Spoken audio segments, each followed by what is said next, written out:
حضرت موسیٰ نے فرعون سے فرمایا، اے فرعون، ہم رب العالمین کی طرف سے بھیجے گئے ہیں، تو ہمارے ساتھ بنی اسرائیل کو روانہ کر دے۔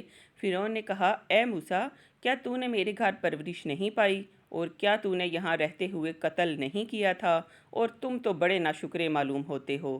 موسیٰ نے کہا، ہاں، وہ حرکت مجھ سے ناگہاں سرزد ہو گئی تھی اور میں خطا کاروں میں تھا۔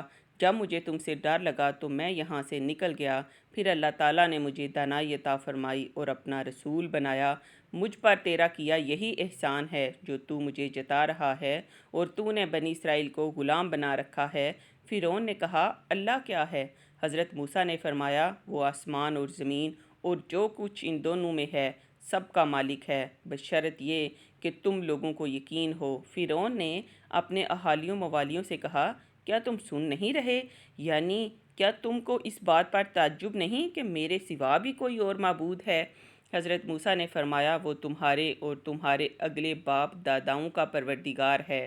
فرعون نے کہا، لوگو، تمہارا یہ رسول جو تمہاری طرف بھیجا گیا ہے یہ تو یقیناً دیوانہ ہے۔ موسیٰ نے کہا، مشرق اور مغرب اور جو کچھ ان دونوں میں ہے وہ سب کا مالک ہے، شرط یہ کہ تم کو سمجھ ہو۔ فرعون نے کہا، اگر تم نے میرے سوا کسی اور کو معبود بنایا تو میں تمہیں قید کر دوں گا۔ حضرت موسیٰ نے کہا، خواہ میں آپ کے پاس روشن چیز یعنی معجزہ لاؤں؟ فرعون نے کہا، اگر سچے ہو تو لاؤ اور دکھاؤ۔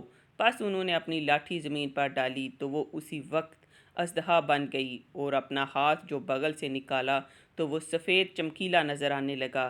یہ دیکھ کر فرعون اپنے آس پاس بیٹھے سرداروں سے کہنے لگا، بھائی، یہ کوئی بڑا جادوگر ہے، یہ تو چاہتا ہے کہ تمہیں اپنے جادو کے زور سے تمہارے ملک سے نکال دے، تو تمہاری کیا رائے ہے؟ ان سب نے کہا، آپ اسے اور اس کے بھائی کو مہلت دیجیے اور تمام شہروں میں ہرکانے روانہ کر دیجیے جو آپ کے پاس ماہر جادوگروں کو جمع کر کے لے آئیں۔ فرعون نے حضرت موسیٰ سے کہا کہ ہم بھی تمہارے مقابل ایسا ہی جادو لائیں گے، ہمارے اور اپنے درمیان ایک وقت مقرر کر لو کہ نہ تو ہم اس کے خلاف کریں اور نہ تم، اور یہ مقابلہ صاف میدان میں ہوگا۔ موسیٰ نے کہا، زینت اور جشن کے دن کا وعدہ ہے، اور یہ کہ لوگ اس دن چاشت کے وقت اکٹھے ہو جائیں۔ جشن والے روز ہزاروں کی تعداد میں جادوگر میدان میں جمع کر لیے گئے۔ بادشاہ بھی اپنے مصاحبین کو لیے شاہانہ کروفر کے ساتھ تخت شاہی پر براجمان ہو گیا۔ میدان کے چاروں جانب لاکھوں انسانوں کا ٹھاٹھیں مارتا سمندر تھا جو حق اور باطل کے اس مارکے کو دیکھنے کے لیے جمع تھے۔ ایک طرف مصر کے چوٹی کے جادوگر اپنے جادوئی ساز و سامان کے ساتھ بڑے متکبرانہ انداز میں کھڑے خوش گپیوں میں مصروف تھے، تو دوسری طرف اللہ کے دو نیک بندے اور نبی حضرت موسیٰ علیہ السلام اور حضرت ہارون علیہ السلام کھڑے بارگاہ الہی میں دعا گو تھے۔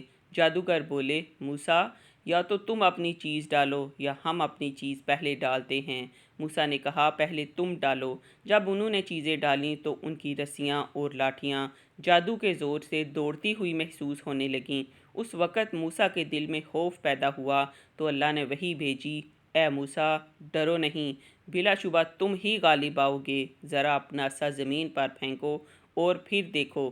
چنانچہ لاٹھی کا زمین پر پھینکنا تھا کہ وہ ایک بڑے خوفناک اژدہے میں تبدیل ہو گئی، اور جو کچھ جادوگروں نے بنایا تھا ان سب کو نگل لیا۔ یہ دیکھ کر جادوگر سجدے میں گر گئے اور پکار اٹھے، ہم تمام جہان کے مالک پر ایمان لائے جو موسیٰ اور ہارون کا رب ہے۔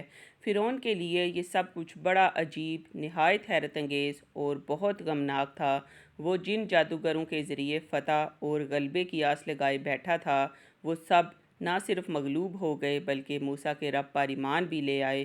فرعون نے غضبناک ہو کر کہا، میری اجازت کے بغیر تم لوگ اس شخص پر ایمان لے آئے، یقیناً یہ تم سب سے بڑا جادوگر ہے، میں تم سب کے ہاتھ پاؤں کاٹ کر سولی پر لٹکا دوں گا۔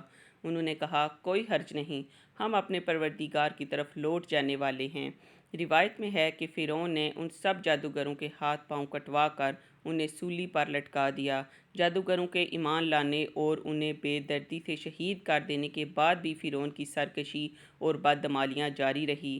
مفسرین کے مطابق اس واقعے کے بعد حضرت موسیٰ مزید 20 برس مصر میں مقیم رہے اور لوگوں کو توحید کی دعوت دیتے رہے۔ اس عرصے میں اللہ تعالیٰ نے حضرت موسیٰ کو 9 معجزات عطا فرمائے تاکہ فرعون اور اس کی قوم کو راہ راست پر لایا جا سکے۔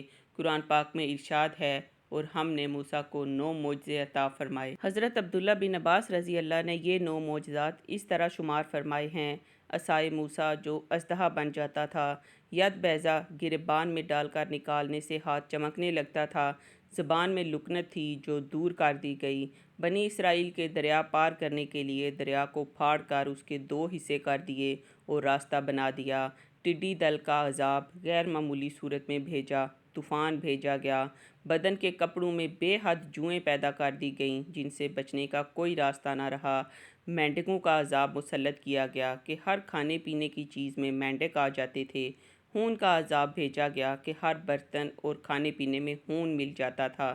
یہ سب حضرت موسیٰ کے کھلے معجزے تھے۔ ہونا تو یہ چاہیے تھا کہ ان معجزات کو دیکھ کر قوم فرعون راہ راست پر آ جاتی، لیکن وہ پھر بھی تکبر اور شرک میں مبتلا رہی۔ قرآن پاک میں اللہ تعالیٰ فرماتے ہیں، پھر ہم نے ان پر طوفان بھیجا اور ٹڈیاں اور گھن کا کیڑا اور مینڈک اور خون۔ اس آیت میں قوم فرعون پر مسلط ہونے والے 5 قسم کے عذابوں کا ذکر ہے۔ حضرت عبداللہ بن عباس رضی اللہ کی تفسیر کے مطابق ان میں سے ہر عذاب ایک معین وقت تک رہا، پھر موقوف ہو گیا اور کچھ مہلت دی گئی، اس کے بعد دوسرا اور پھر تیسرا عذاب الگ الگ وقتوں میں آیا۔ ابن منظر نے حضرت عبداللہ بن عباس کی روایت سے نقل کیا ہے کہ ان میں سے ہر عذاب قوم فرعون پر 7 روز تک مسلط رہا، ہفتے کے دن شروع ہو کر دوسرے ہفتے کے دن رفع ہو جاتا اور پھر 3 ہفتے کی مہلت دی جاتی تھی۔ امام بغوی نے یہ روایت نقل کیا ہے کہ جب پہلی مرتبہ قوم فرعون پر قحط کا عذاب مسلط ہوا تو موسیٰ کی دعا سے رفع ہو گیا، مگر یہ لوگ سرکشی سے باز نہ آئے۔ نیز حضرت موسیٰ نے دعا کی، اے میرے پروردگار، یہ ایسے سرکش لوگ ہیں کہ عذاب قحط سے بھی متاثر نہ ہوئے اور معاہدہ کر کے پھر گئے، اب ان پر کوئی ایسا عذاب مسلط فرما دیجئے جو ان کے لیے دردناک ہو اور ہماری قوم کے لیے واعظ اور بعد میں آنے والوں کے لیے درس عبرت بنے۔ تو اللہ تعالیٰ نے ان پر طوفان کا عذاب بھیج دیا۔ قوم فرعون کے گھروں اور زمینوں کو پانی کے طوفان نے تباہ و برباد کر دیا، جبکہ بنی اسرائیل کے مکانات اور زمینیں اس پانی کے طوفان سے محفوظ رہیں۔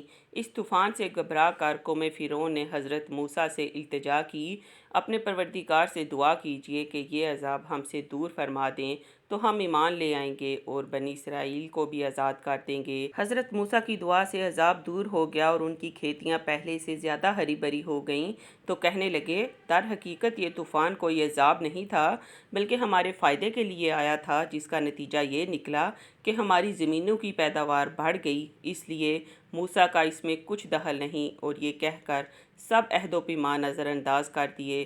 یہ لوگ 1 مہینہ امن اور عافیت میں رہے، اللہ نے ان کو غور و فکر کی مہلت دی، لیکن انہیں ہوش نہ آیا، تو پھر ان پر دوسرا عذاب ٹڈیوں کی صورت مسلط کر دیا گیا۔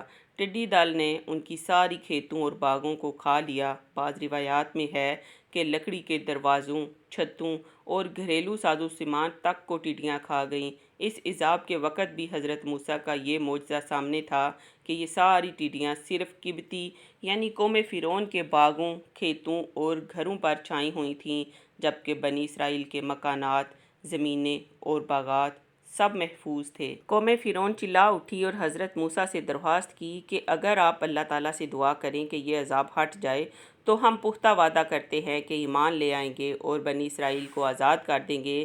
حضرت موسیٰ نے پھر دعا کی اور یہ عذاب ہٹ گیا، مگر عذاب ہٹنے کے بعد انہوں نے دیکھا کہ ان کے پاس اب بھی غلے کا اتنا ذخیرہ موجود ہے کہ سال بھر کھا سکتے ہیں، تو پھر سرکشی اور عہد شکنی پر آمادہ ہو گئے، ایمان لائے، نہ بنی اسرائیل کو آزاد کیا۔ 1 مہینہ پھر اللہ تعالیٰ نے مہلت دی، اس مہلت کے بعد تیسرا عذاب کمل کا مسلط ہوا۔